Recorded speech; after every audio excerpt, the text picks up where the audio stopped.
Hello friends, मैं अंबिका कुमारी स्वागत करती हूँ आपके अपने चैनल पे। और आज हम स्टार्ट करेंगे मुस्लिम लीग की स्थापना। कल है हमने 1905 का बंगाल विभाजन देखा था, स्वदेशी आंदोलन देखा था, बहिष्कार आंदोलन देखा था और बंगाल विभाजन का रद्द होना जो था 1911 में, वो हमने पूरा कंप्लीट बंगाल विभाजन से हमने एक एक टॉपिक को अच्छे से, एक एक पॉइंट को, एक एक तथ्य को हमने देख लिया था। और आज हम मुस्लिम लीग देखेंगे 1906, सूरत अधिवेशन देखेंगे। और कहाँ तक हम देख पाते हैं इसको, ज़्यादा लंबा वीडियो नहीं रहेगा, तो कम समय में ज़्यादा चीज़ों को कवर करेंगे। और क्वेश्चन आपका इसी तरह से पूछा जा रहा है, तो हमें अभी जो है थोड़ा क्वेश्चन से हट के जो है वन लाइनर तरीके से देखना होगा, जो फैक्ट्स है उसको देखना होगा। कई अभी जो क्वेश्चन पूछे जा रहे हैं, जो पैटर्न देखा जा रहा है अभी एग्ज़ाम में, उसमें आपको आप देख सकते हैं खुद भी कि क्वेश्चंस कैसे पूछे जा रहे हैं। जो स्टैंडर्ड वे में जो क्वेश्चंस आते हुए हैं अभी प्रीवियस ईयर क्वेश्चन में, जो क्वेश्चन हमने देखा है, इतने टाइम से हमने उसको प्रिपेयर किया है, काफ़ी बार मैंने आपको करवाया भी है, तो आप पिछले वीडियो में जाके देख सकते हैं। और आगे भी मैं आपको क्वेश्चंस करवाऊंगी, ऐसा नहीं है, क्वेश्चंस मैं आपको कंप्लीट करवाऊंगी, पर पहले हम लोग जो है फैक्ट्स को देखते हैं। मैं चाहती हूँ इस बार कोई भी गलती ना हो और हर एक चीज़ को हम कंप्लीट करें। थ्योरी भी हम देखेंगे, उसके बाद हम क्वेश्चन प्रैक्टिस भी करेंगे। तो ये मेरा पूरा एक प्लान है इसको करने का, तो मुझे लगता है ये काफ़ी अच्छा रहेगा। और आज हम स्टार्ट करते हैं मुस्लिम लीग से, ठीक है। ज़्यादा समय नहीं लूँगी, और अभी तक मेरे चैनल पर अगर आप नए हैं तो सब्सक्राइब करके बेल आइकन ज़रूर प्रेस कर लीजिएगा, तभी मेरे वीडियोज़ आप तक पहुँच पाएंगे। पसंद आ रहा है तो लाइक कर दीजिए, ठीक है, प्लीज़ लाइक कर दीजिएगा, मुझे बहुत मोटिवेशन मिलता है आपके लाइक से। तो थोड़ा रिस्पांस आप भी कीजिए तो मुझे बहुत अच्छा लगेगा, मेरी हिम्मत बढ़ेगी और मैं इसी तरह आपके लिए, जो आपके लिए बेहतर है वो मैं लेके आती रहूँगी। चलिए अभी हम स्टार्ट करते हैं। यहाँ पे आपको मुस्लिम लीग के बारे में पहले तो बताना है। तो 1 अक्टूबर 1906 में शिमला में तत्कालिक वायसराय जो कौन थे, लॉर्ड मिंटो, उससे मुसलमानों का एक पृथक प्रतिनिधि मंडल आगा खां के नेतृत्व में मिला। तो सबसे पहला पॉइंट आपका यही हो जाता है कि आगा खां के प्रतिनिधि मंडल जो थे, नेतृत्व जो कर रहे थे, वो आगा खां कर रहे थे मुसलमानों का एक प्रतिनिधि मंडल के रूप में, ठीक है। और उस समय आपका वायसराय कौन थे, तो लॉर्ड मिंटो, ध्यान रखेंगे। आगे देखिए क्या लिखा है इसमें, आगे है प्रतिनिधि मंडल ने सरकार के प्रति वफादारी प्रस्तुत करते हुए मुसलमानों के लिए विशिष्ट स्थिति प्रदान करने का आग्रह किया। वायसराय मिंटो से आश्वासन प्राप्त करने के पश्चात पूर्वी बंगाल, कल आपको मैंने पूरा बताया था कौन सा क्षेत्र आपका पूर्वी बंगाल है, कौन सा पश्चिमी बंगाल है, पूरा डिटेल में हमने किया था। अगर आपने नहीं देखा है तो आप जाके पहले उसको ज़रूर देखिएगा। हम पूरा क्रम से लेके चल रहे हैं, पूरी मॉडर्न हिस्ट्री को कंप्लीट करेंगे और इस बार आपका एक भी क्वेश्चन बाहर नहीं जाएगा। तो यहाँ पे देखिए बोला जा रहा है मुसलमानों द्वारा बंगाल विभाजन के समर्थन में सभाओं का आयोजन किया गया। तो पूर्वी बंगाल में किया गया, सभाओं का आयोजन कहाँ किया गया, पूर्वी बंगाल में किया गया। इतनी बात आपको क्लियर होगी। अब देखिए यहाँ से आना आपका कुछ पूछ लिया जाता है कि कौन कौन किसके नेतृत्व में ये चीज़ हुआ।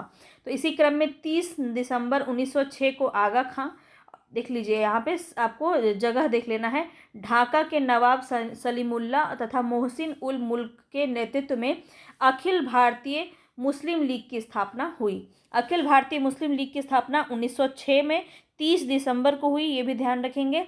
और किनके किनके बीच में, देखिए आपको 3 नाम दे दिया जाएगा या फिर 2 नाम दे दिया जाएगा और पूछ लिया जाएगा इनमें से कौन सा है। ज़्यादातर आप देख रहे हैं फंसाने वाले क्वेश्चंस पूछे जा रहे हैं और उसमें आपको 2 आंसर दे देंगे और इनमें से एक अधिक वाला आपका डी ऑप्शन सही हो जाएगा। तो इस तरह आपको नाम याद रखना है, आगा खां, सलीमुल्ला, मोहसिन उल मुल्क, ठीक है। 56 सदस्यीय अस्थायी समिति का चयन किया गया। 56 सदस्यीय, ध्यान रखेंगे, ठीक है, 56 मेंबर थे इसमें और अस्थायी समिति था, इसका चयन किया गया। और मोहसिन उल मुल्क तथा वकार उल मुल्क को संयुक्त रूप से संगठन का सचिव नियुक्त किया गया। सचिव किसे नियुक्त किया गया, मोहसिन उल मुल्क तथा वकार उल मुल्क को। वकार उल मुल्क एवं आगा खां भी लीग के सह संस्थापक थे। वकार उल मुल्क एवं आगा खां भी लीग के सह संस्थापक थे। नवाब सलीमुल्ला मुस्लिम लीग के संस्थापक अध्यक्ष माने जाते हैं। तो ज़्यादातर आपको यही वाला क्वेश्चन में मिलेगा, ठीक है। नवाब सलीमुल्ला, ध्यान रखेंगे, मुस्लिम लीग के संस्थापक अध्यक्ष कौन माने जाते हैं, नवाब सलीमुल्ला। चलिए आगे बढ़ते हैं, यहाँ बताना है इसमें क्या क्या उद्देश्य था वो भी हम देखेंगे। वकार उल मुल्क मुश्ताक हुसैन, इसके प्रथम अध्यक्ष बने। प्रथम अध्यक्ष कौन बोले मुस्लिम लीग के? तो वकार उल मुल्क मुश्ताक हुसैन। और 1908 में आगा खां के अस्थाई अध्यक्ष बने। अस्थाई अध्यक्ष कौन बने? तो आगा खां 1908 में इसके अस्थाई अध्यक्ष बने। इसमें ये 3 उद्देश्य देखने को मिलते हैं। ब्रिटिश सरकार के प्रति मुसलमानों में निष्ठा बढ़ाना, ये आपको कथन के तौर पे दे सकता है, तो इस एक एक चीज़ को ध्यान से देखते हुए चलेंगे। लीग के अन्य उद्देश्यों को बिना दुष्प्रभावित किए अन्य संप्रदायों के प्रति कटुता की भावना को बढ़ने से रोकना, मुसलमानों के राजनीतिक अधिकारों की रक्षा और उनका विस्तार करना। तो ये था इसका उद्देश्य। अब 1908 के अमृतसर अधिवेशन में क्या होता है? 1908 के अमृतसर अधिवेशन में मुस्लिम लीग ने पृथक निर्वाचन मंडल की मांग की, ठीक है, जिसको 1909 के मार्ले मिंटो सुधार में मान लिया जाता है। तो आपका मार्ले मिंटो सुधार इसी के लिए प्रसिद्ध है, ठीक है। क्वेश्चन आपका वहाँ से पूछा सकता है कि मुस्लिम लीग ने पृथक निर्वाचन मंडल की मांग कब की? तो 1908 के अमृतसर अधिवेशन में। और इसको माना कब गया? तो 1909 के मार्ले मिंटो सुधार में। ये 2 पॉइंट काफ़ी इंपॉर्टेंट है, ध्यान रखेंगे। बताया जा रहा है यहाँ पे पृथक निर्वाचन मंडल की मांग को स्वीकृति मिलने पर द्विराष्ट्रीय सिद्धांत टू नेशन थ्योरी की शुरुआत हुई और पृथक निर्वाचन मंडल को भारतीय विभाजन का बीज माना गया। भारत में जो विभाजन हुआ इसका जो बीज है वो पृथक निर्वाचन मंडल जब मिल जाता है ना मुस्लिम लीग को, वहीं से जो है भारत विभाजन का यहाँ पे बीज बो दिया गया था। मोहम्मद अली जिन्ना ने मुस्लिम लीग का पुनर्गठन फिर से उसका गठन कब किया? 1913 में किया, ऑल इंडिया मुस्लिम लीग नाम से। तो ध्यान रखेंगे जब दूसरी बार जो है मुस्लिम लीग का पुनर्गठन होता है तो 1913 में होता है, ये ध्यान रखिएगा। ऑल इंडिया मुस्लिम लीग के नाम से होता है और कौन करते हैं? मोहम्मद अली जिन्ना, ठीक है। जिन्ना ने 1913 में ईस्वी में ही लीग की सदस्यता ग्रहण की थी और जब उन्होंने ग्रहण की और उसी समय उन्होंने पुनर्गठन इसका कर दिया। चलिए आगे देखते हैं। मुस्लिम लीग का मुख्यालय प्रारंभ में कहाँ था? मुख्यालय से क्वेश्चन आपका पूछा सकता है। तो मुस्लिम लीग का मुख्यालय सबसे पहले कहाँ था? तो अलीगढ़ में था। बाद में कहाँ हो गया? लखनऊ में हो गया, ठीक है। इतनी बातें आपको ध्यान रखनी है। 1908 में इसकी एक शाखा लंदन में सैयद अमीर अली ने स्थापित की थी। तो अगर पूछा जाए मुस्लिम लीग की शाखा लंदन में किसने स्थापित की, तो सैयद अमीर अली ने स्थापित की। ये सभी बातें आपको नोट करनी है क्योंकि आप अभी सोच लेंगे कि एक बार सुन लेने से आपको ये याद हो जाएगा, तो ऐसा नहीं है। अभी आप याद रहेगा, बाद में आप भूल जाओगे, इसीलिए इसको नोट कर लीजिएगा। मुस्लिम लीग के प्रमुख अधिवेशन पे अगर हम एक बार बात कर लेते हैं कि क्या क्या हुआ था, तो देख लेते हैं। अमृतसर अधिवेशन देखिए यहाँ पे 6 हो गया है, ये 8 है, ठीक है। 1908 अमृतसर अधिवेशन में पृथक निर्वाचन मंडल की मांग हुई। प्रमुख अधिवेशन हमें देखना है, ठीक है। तो अमृतसर अधिवेशन 1908 में, फिर इलाहाबाद अधिवेशन 1930 में मोहम्मद इकबाल द्वारा पहली बार अलग देश का विचार किया गया। जैसे पाकिस्तान बना ना, तो कौन था इसको पहली बार देश का विचार, अलग विचार किसने दिया? तो मोहम्मद इकबाल ने दिया, ठीक है। ये बात भी आपको ध्यान रखनी। कब दिया? इलाहाबाद अधिवेशन में दिया। इलाहाबाद अधिवेशन में 1930 में। फिर उसके बाद आया आपका लाहौर अधिवेशन 1940। इसमें पृथक मुस्लिम राज्य के निर्माण का प्रस्ताव पारित किया गया। तो देखिए यहाँ पे पूरा मुस्लिम लीग से संबंधित फैक्ट्स आपको दिए गए हैं। तो ये नहीं देखना है आपको कि अभी हम 2006 कर रहे हैं तो हम 2006 की चीज़ें करेंगे। हम 2006 में जो हमारा मुस्लिम लीग स्टार्ट हुआ है तब से जो कहानी है मुस्लिम लीग की वो हम इसमें देख रहे हैं, ताकि हमें मुस्लिम लीग अच्छे से एक बार में ही ख़त्म हो जाए, ठीक है। तो लाहौर अधिवेशन 1940 में क्या होता है? पृथक मुस्लिम राज्य के निर्माण का प्रस्ताव पारित होता है। पृथक मुस्लिम राज्य के निर्माण का प्रस्ताव पारित होता है। और कराची अधिवेशन 1943 में बांटो और छोड़ो का नारा दिया जाता है और पाकिस्तान की मांग की जाती है। तो पूछा जाए पाकिस्तान की मांग किस अधिवेशन में की जाती है, तो कराची अधिवेशन में की जाती है 1943 में। ध्यान रखेंगे, ये बहुत ही इम्पॉर्टेंट आपका अधिवेशन है। इसके बाद अगर मैं बात करूं तो लीग ने 1913 ईस्वी में स्वशासन को राष्ट्रीय लक्ष्य घोषित किया, ठीक है। स्वशासन को राष्ट्रीय लक्ष्य घोषित किया, तो यहाँ पे आपका यही सही हो जाएगा।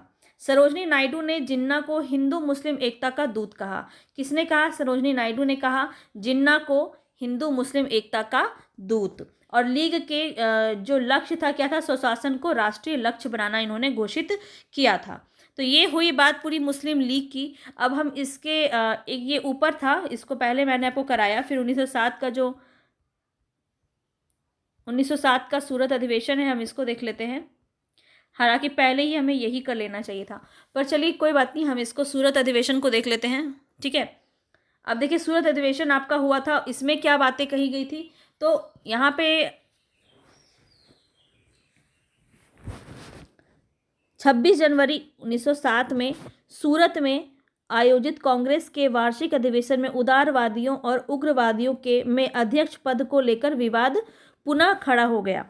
ठीक है, तो पहले क्या होता है, पहले भी लड़ाइयाँ होती है, 1901 में जो है बहुत विवाद होता है दोनों के बीच में।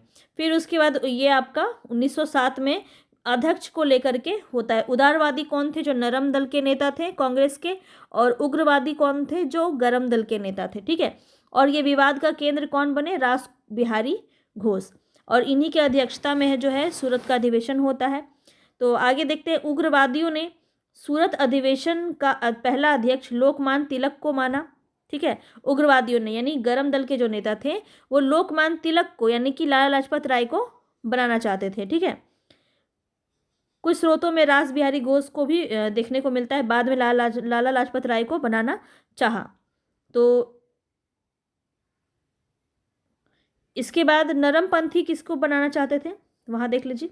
नरमपंथियों ने तिलक को कांग्रेस अध्यक्ष बनने से रोकने के लिए फिरोज शाह मेहता से अधिवेशन के स्थल बदलाकर सूरत करवा लिया। अब देखिए होना कहाँ था ये,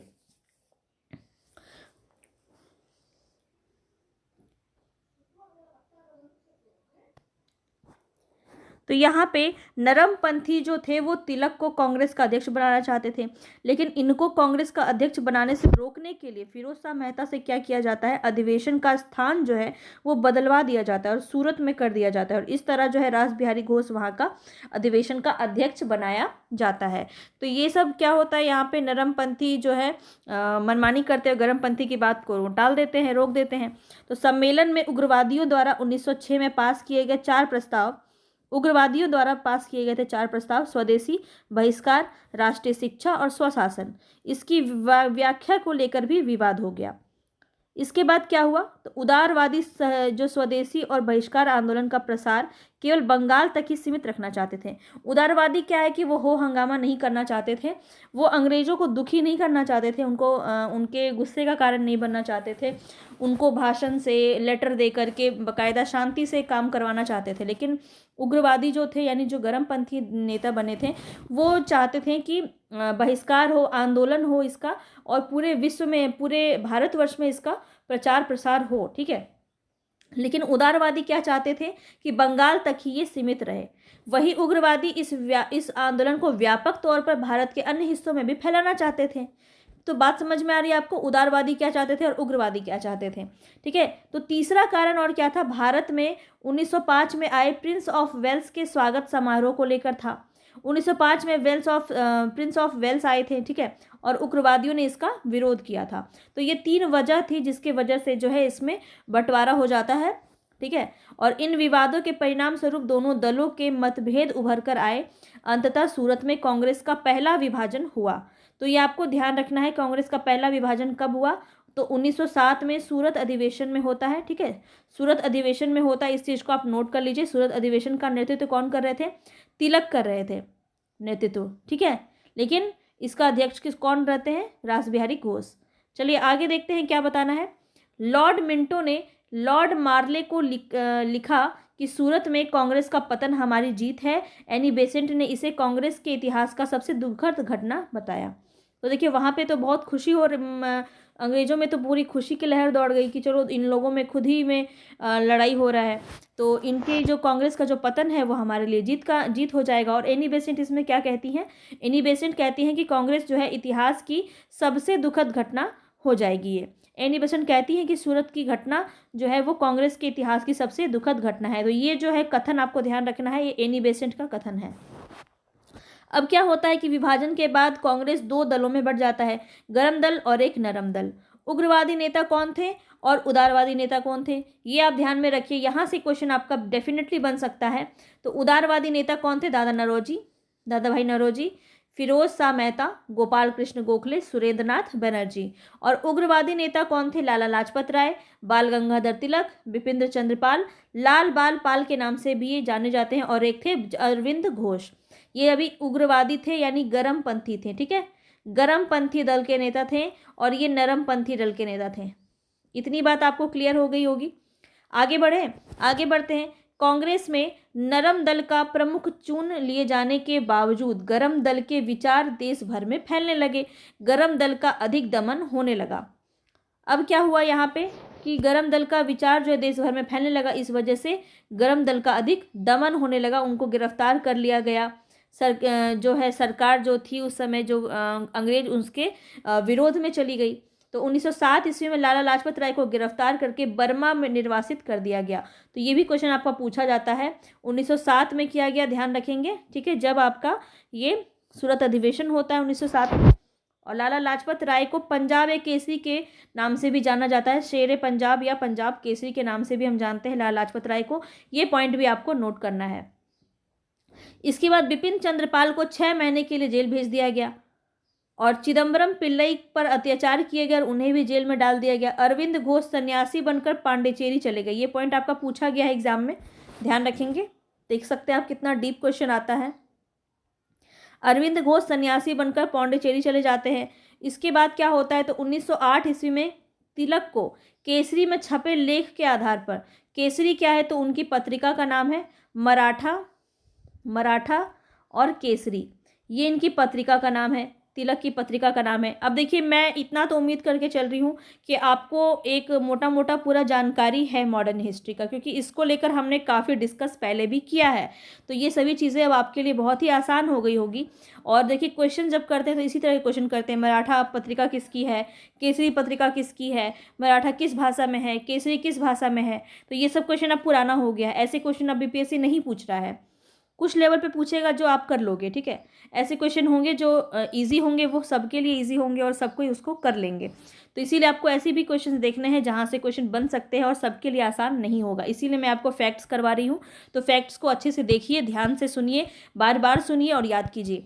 मांडले जेल में ही तिलक ने गीता रहस्य की रचना की थी। इनके पुस्तक का नाम है, ठीक है, ये इनके पुस्तक का नाम है, ध्यान रखेंगे, गीता रहस्य। गीता रहस्य की रचना उन्होंने कहाँ की थी? मांडले जेल में की थी तिलक ने, ध्यान रखेंगे। चलिए आगे देखते हैं। तिलक की सजा के खिलाफ बंबई में कपड़ा मिल मजदूर ने देश में पहली राजनीतिक हड़ताल की। अब देखिए, तिलक की सजा के खिलाफ बंबई के कपड़ा मिल में मजदूर ने देश में पहली राजनीतिक हड़ताल की, ये बात भी आपको ध्यान रखना है। और 1916 ईस्वी में कांग्रेस के लखनऊ अधिवेशन में पुनः दोनों दलों में जो है मिलन हो जाता है, आपस में विलय हो जाता है। इसका श्रेय किसको जाता है? तो बाल गंगाधर तिलक और एनी बेसेंट, ये दोनों ही मध्यस्थता करते हैं और इन दोनों के बीच में जो है फिर से मिलन हो जाता है इनका, और यहाँ गर्म दल और नरम दल के नेता का, ठीक है। तो वो हम अभी आगे हम देखेंगे 1916 में क्या चीज़ें हुई थी। और मुस्लिम लीग आपने यहाँ पे अभी देख ही लिया है जो हमने किया, इसको आप एक बार याद अच्छे से रख लीजिए। पूर्वी बंगाल पश्चिम बंगाल में बटा था, सलीमुल्लाह के द्वारा आपका जो है अखिल भारतीय मुस्लिम लीग की स्थापना होती है। और ये सब अभी हमने देखा। अब इसके बाद हम मार्ले मिंटो सुधार देख लेते हैं। बस यहीं तक आज हम करेंगे। मार्ले मिंटो सुधार आपको देखना इसलिए ज़रूरी है ताकि ये चीज़ें आपको रिकॉल हो जाए और आप याद रख पाएँ। तो देखिए, यहाँ पे आपको बताना है भारतीय परिषद अधिनियम 1909 को किस नाम से जानते हैं? तो मार्ले मिंटो सुधार, पहला क्वेश्चन आपका यही बन जाएगा। तो परिषद ये आपको याद रखना है, मार्ले मिंटो सुधार किस नाम से जाना जाता है? तो ऑप्शन में रहेगा भारतीय परिषद अधिनियम 1909, 1935, 1947, इस तरह से आपका अधिनियम 1947 इस तरह से आपके ऑप्शन में रह सकता है, तो आपको ध्यान रखना है। चलिए आगे देख लेते हैं। सरकार ने एक और दमन की नीति को तीव्र बनाया और दूसरी और नरम दल वालों को संतुष्ट करने की कोशिश कर रहे थे। उसी वर्ष क्या होता है, 1905 में लॉर्ड कर्जन के स्थान पर लॉर्ड मिंटो को भारत का वायसराय नियुक्त कर दिया जाता है। लॉर्ड कर्जन के स्थान पे लॉर्ड मिंटो को भारत का वायसराय नियुक्त किया गया, ठीक है, 1905 में। तथा जॉन मार्ले को भारत का सचिव बनाया गया। भारत का सचिव किसको बनाया गया? जॉन मार्ले को बनाया गया। इनके द्वारा किए गए सुधारों को मार्ले मिंटो सुधार के नाम से जानते हैं। इनके नाम से ही ये बनता है, ठीक है, मिंटो, मार्ले मिंटो। तो मार्ले मिंटो सुधार आपको याद रहेगा कैसे? तो लॉर्ड मिंटो और जॉन मार्ले, मार्ले मिंटो, ठीक है, ऐसे याद रखेंगे। जॉन मार्ले जो है भारत का सचिव बनाए जाते हैं और वायसराय कौन बनाया जाता है, लॉर्ड मिंटो। इतनी बात क्लियर है, आगे देखते हैं।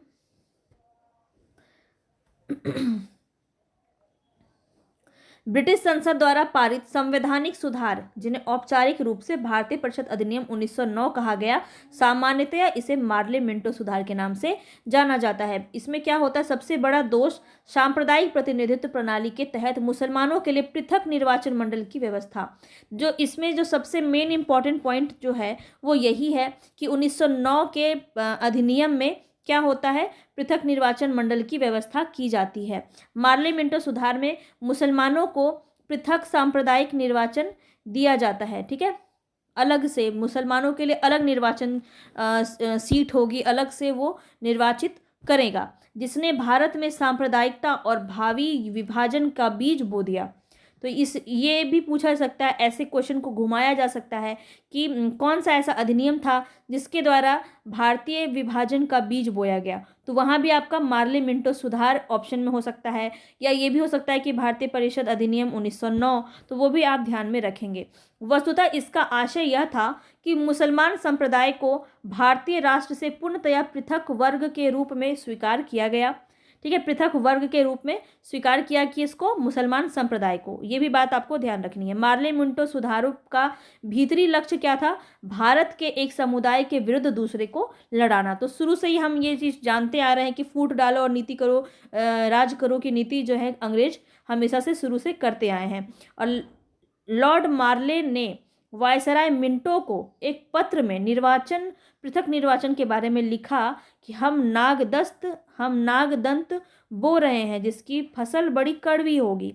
तो ये उन्होंने जानबूझ के किया था और वो जानते थे कि ऐसा करने से हिंदू और मुस्लिम को बीच से लड़ाया जा सकता है। और इसके बाद जो है गांधी जी ने क्या कहा इस पे, गांधी जी ने कहा था मार्ले मिंटो सुधार जो है 1919 के इंडियन काउंसिल एक्ट, ये भी इस नाम से भी आपका देखने को मिल सकता है, इंडियन काउंसिल एक्ट 1999, तो इसमें हमारा सर्वनाश कर दिया। ये जो बात है ये किसने कहा, गांधी जी ने कहा। ये भी पॉइंट आपका पूछा जा सकता है, मार्ले मिंटो सुधार ने हमारा सर्वनाश कर दिया। ये जो है आपको समझ में आ गया होगा 1909 का मार्ले मिंटो सुधार। तो आपको यहाँ तक जो कहानी थी वो समझ में आई नहीं आई, आप मुझे कमेंट बॉक्स में ज़रूर बताइएगा। अगर आपको ये चीज़ें समझ में आ रही हैं तो आप देखिएगा क्वेश्चन जब हम करेंगे ना, आपको बहुत ही आसानी से सारी चीज़ें समझ में आएंगी।